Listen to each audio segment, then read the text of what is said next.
Welcome friends. তো আজকের টপিকটা আমাদের হচ্ছে সাবনেটিং। তো সাবনেটিং হচ্ছে অ্যাকচুয়ালি আমাদের যেটা আমরা করি it's related to IP address. তার মানে আছে, আগে সাবনেটিং এর মানেটা বুঝি যে সাবনেটিং এর মানেটা কি। সাবনেটিং এর মানে হচ্ছে যে আমার কাছে একটা নেটওয়ার্ক আছে, একটা লার্জ নেটওয়ার্ক আছে, ওটাকে আমার কিছু সাব নেটওয়ার্কে ডিভাইড করে দিতে হবে। মানে কিছু টুকরো টুকরো টুকরো টুকরো আমার কাছে নেটওয়ার্কে ডিভাইড করে দিতে হবে। I have got a large network, ওটাকে আমি কিছু ছোট ছোট নেটওয়ার্কে আমাকে ব্রেক করতে হবে। কিভাবে করবো তার জন্য আমরা সাবনেটিং প্রসেসটা কিন্তু শিখবো। ক্লিয়ার? এবারে যে ব্যাপারটা হচ্ছে যে সাবনেটিং আমাদের কাছে why it is required, subnetting এর প্রয়োজনটা কোথায়, এটা আগে আমাদেরকে জানতে হবে। দেখো বেসিক্যালি কি হচ্ছে যে আমাদের যখনই কোনো কম্পিউটার ল্যান এনভায়রনমেন্টে হোক কি ওয়্যান এনভায়রনমেন্টে হোক, এনি সিস্টেম যদি ওটা নেটওয়ার্কে অ্যাটাচ থাকে ইট রিকোয়ার আইপি অ্যাড্রেস, রাইট? যে কোনো কম্পিউটার আমার ল্যানে হোক কি ওয়্যানে হোক, ওর একটা কিন্তু আইপি অ্যাড্রেসের প্রয়োজন আছে, রাইট? তো আজকের দিনে যদি ওয়্যানের কথা ভাবি, ইন্টারনেট এত পপুলার হয়ে গেছে, আমার কাছে হাজার হাজার সার্ভার আছে, crore crore server actually, right? তো ইচ অফ দোজ সার্ভার বা যে কোনো ওয়েবসাইট যখন লঞ্চ হচ্ছে, যখন কোনো ওয়েবসাইটকে হোস্টিং করা হচ্ছে, তারও কিন্তু একটা আইপি অ্যাড্রেসের প্রয়োজন। তো each of those server requires a unique IP address, মানে ওই আইপি অ্যাড্রেসটা কারোর সাথে কিন্তু ম্যাচ করবে না।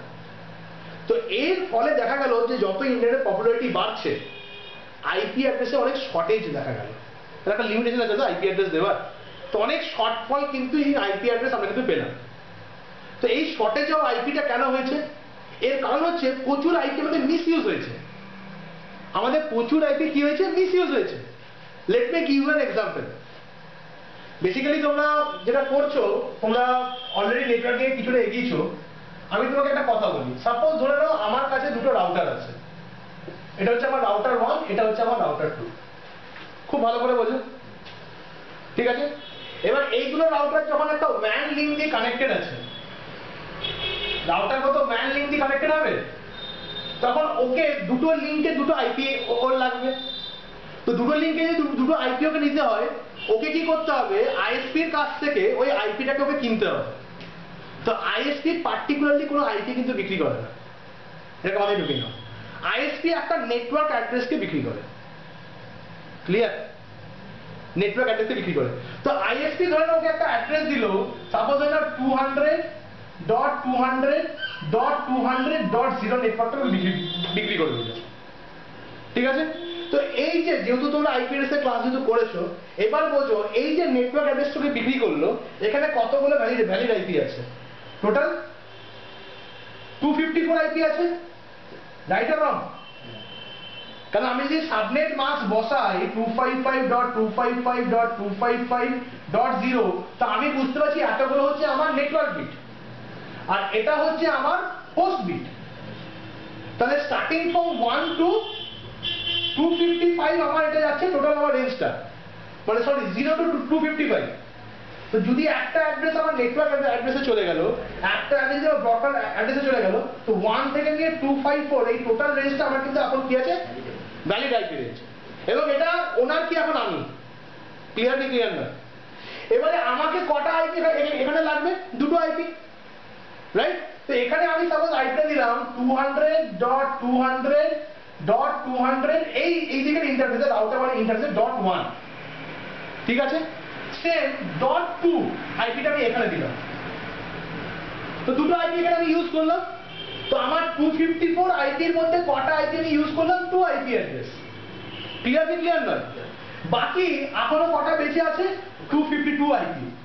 এবার ধরুন আমার অর্গানাইজেশনে আর আমার আইপি লাগবে না, তো এই আইপিটা ওনার কি? আমি তো, কিন্তু এটাকে আমি ইউজ করতে পারছি না। তাহলে এটা কি হলো? মিসইউজ হলো কি হলো না? দুদিক থেকে মিসইউজ হলো।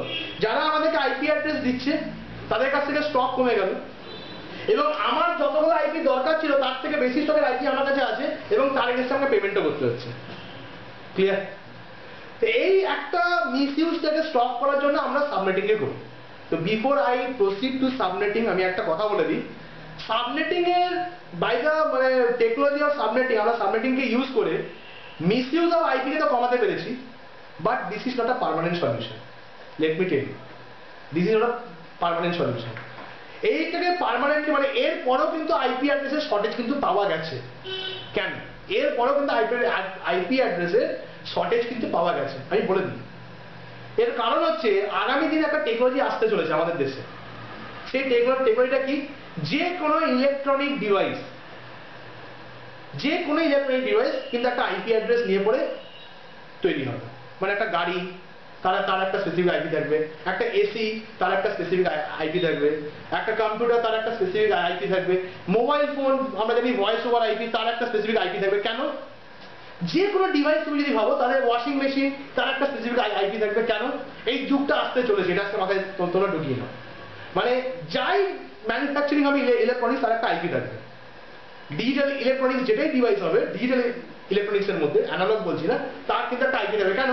যদি সেই মেশিনের কোনো প্রবলেম থাকে তাহলে ম্যানুফ্যাকচারার ওর আইপি তে কন্ট্যাক্ট করে ওটা কিন্তু রিমোটলি ওটাকে রেকটিফাই করে দেবে বাই এনি মিনস। তো আলটিমেটলি কিন্তু আমাদের আইপি এর শর্টেজ কিন্তু হবেই। তো এটার পার্মানেন্ট সলিউশন কি হচ্ছে? পার্মানেন্ট সলিউশন হচ্ছে যে আমাদের একটা টেকনোলজি লঞ্চ করা হয়েছে যেটাকে আমরা বলবো আইপি ভার্সন 6। ঠিক আছে? IP version 6 is the permanent solution. যখন আইপি ভার্সন 6 লঞ্চ হয়েছিল আমি একটা সিসকোর ভিডিও দেখেছিলাম, সেখানে যে ব্যক্তিটা ওখানে বলছিল, টড ল্যাম্বলে একটা ব্যক্তি ছিল, উনি কি বলেছেন যে আইপি ভার্সন 6 এ আমাদের এতগুলো আইপি আছে, যদি পৃথিবীর প্রত্যেকটা পাথরকে একটা আইপি অ্যাড্রেস আমরা যদি দেওয়ার চেষ্টা করি তাহলেও কিন্তু আমাদের আইপি ভার্সন 6 কিন্তু শেষ হবে না। So we have got the solution. তো আমরা বেসিক্যালি আমরা আইপি ভার্সন 4 এর উপরে সাবনেটিংটা দেখবো। ক্লিয়ার? তো তার জন্য আমি একটা এখানে সিনারিও ড্রয়িং করছি যে আমরা কি করে আইপি অ্যাড্রেসকে সাব ডিভাইড করি। দেখো, আমি যদি একটা আইপি অ্যাড্রেস এখানে লিখছি, সাপোজ ক্লাস সি এর একটা আইপি অ্যাড্রেস লিখছি, দেখতে পাচ্ছ? বুঝে গেছো? 192.168.0.0 নেটওয়ার্ক সাপোজ। ঠিক আছে? এটা /24 মানে তোমরা এখানে বুঝতে পারছো কি? /24 মানে কি হচ্ছে? আমার 24টা বিট আমার নেটওয়ার্কে আছে। তার মানে সাবনেট মাস্ক হচ্ছে 255.255.255.0। তাই তো? 255 কি করেছে? এখানে 8টা বিট আমার নেটওয়ার্কে আছে, মানে প্রত্যেকটা বিট অন আছে। এখানে 8টা বিট অন আছে, এখানে 8টা বিট অন আছে। ক্লিয়ার কি ক্লিয়ার না? তা আমার টোটাল 24টা বিট আমার নেটওয়ার্কে আছে। তো এটা হচ্ছে আমার ক্লাসফুল আইপি। ক্লাসফুল আইপি মানে কি? আমি এই আইপি অ্যাড্রেস থেকে দেখে বুঝতে পারছি যে এটা আমার কোন ক্লাসে বিলং করছে। এটা ক্লাস 3 তে বিলং করছে, তার একটা ডিফল্ট সাবনেট মাস্ক আছে। তো আমি ক্লাসফুল আইপিটা বুঝতে পারছি। যখনই আমি সাবনেটিং করব ওটা ক্লাসলেস আইপি হয়ে যাবে।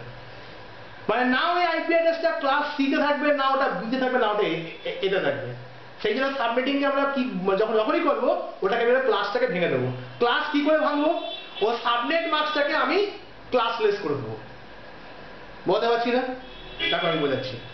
বেসিক্যালি আমি এটাকে এইভাবে লিখি, তাহলে তোমরা বুঝতে পারবে। এই যে বলছি 24টা বিট নেটওয়ার্কে আছে আর 8টা বিট হোস্টে আছে। কি করে হচ্ছে?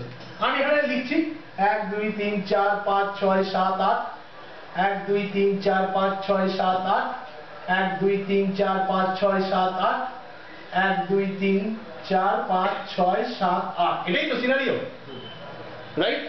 This is a scenario.